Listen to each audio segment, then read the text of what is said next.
Bank খাতে hallmark কেলেঙ্কারিতে আলোচিত দেশের বৃহত্তম রাষ্ট্রীয় মালিকানাধীন বাণিজ্যিক ব্যাংক সোনালী ব্যাংক। এই ব্যাংকটির কর্মকর্তাদের সঙ্গে যোগসাজশেই সাবেক শেরাটন হোটেলের শাখা থেকে হলমার্ক মোট ২,৬৮৬ কোটি ১৪ লাখ টাকা আত্মসাৎ করে। পরে ২০১২ সালে হলমার্ক গ্রুপের ঋণের মামলার তদন্ত করে দুর্নীতি দমন কমিশন। এক যুগ পর গত বছরের মার্চ মাসে হলমার্কের বিরুদ্ধে কয়েকটি মামলার রায় দেয় আদালত।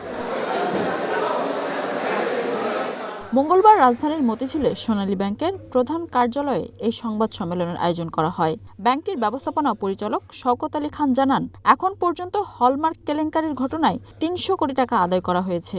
এছাড়া হলমার্ক গ্রুপের বন্ধকি সম্পত্তি নিলামে তোলারও প্রক্রিয়া চলছে। আমাদের ৩০০ কোটি টাকার বেশি আদায় হয়েছে এবং হলমার্কসের এগেইনস্টে যে মর্গেজ প্রপার্টিগুলো আছে সেগুলো ইতিমধ্যে আমরা মামলায় করেছি। ৩৩/৫-এর সাথে আমরা সেগুলো অ্যাটাচ করেছি।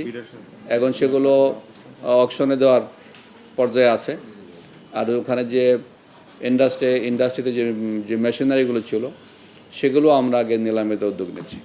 সে কাজটা অনেক আগিয়ে যাচ্ছে। শওকত আলী খান জানান, মূলধন ঘাটতি থেকে বেরিয়ে এসেছে রাষ্ট্রায়ত্ত সোনালী ব্যাংক। পাশাপাশি আগামী ৩ বছরের মধ্যে খেলাপি ঋণ এক অঙ্কের ঘরে নিয়ে আসা হবে।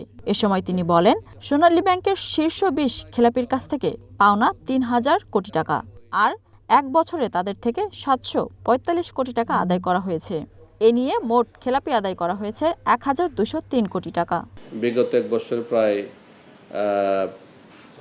৭৫০ কোটি টাকার মতো পুনঃতফসিল করা হয়েছে, ছোট বড় মিলিয়ে।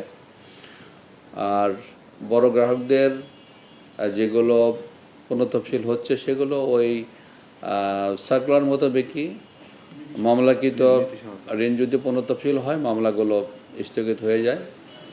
আবার গ্রাহক যদি আবার কিস্তি খেলাপি হয় মামলাগুলো পুনরায় আবার সচল হয়। এটা সেভাবেই হচ্ছে।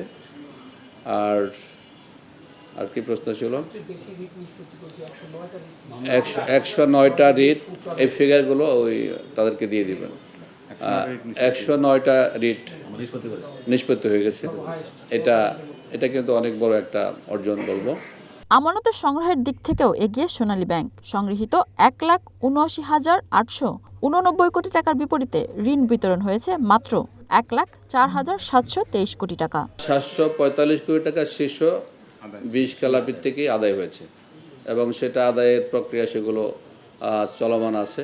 মূলধন যেটা যে capital to risk weighted asset ratio, যেটা মিনিমাম ক্যাপিটাল রিকোয়ারমেন্ট, সেটা 10% হওয়ার কথা, সেটা কিন্তু আমাদের এখন বেশি, তার চেয়ে বেশি। অর্থাৎ মিনিমাম ক্যাপিটাল রিকোয়ারমেন্ট রেখেও আমরা আরও বেশি রাখতে পারবো। চলতি বছর সোনালী ব্যাংক পরিচালন মুনাফা হয়েছে ৮,০১৭ কোটি টাকা। তবে চিনি, খাদ্য ও আইসিবির সরকারের ৩ প্রতিষ্ঠান থেকে প্রায় ১৫,০০০ কোটি টাকা পাওনা রয়েছে সোনালী ব্যাংকের।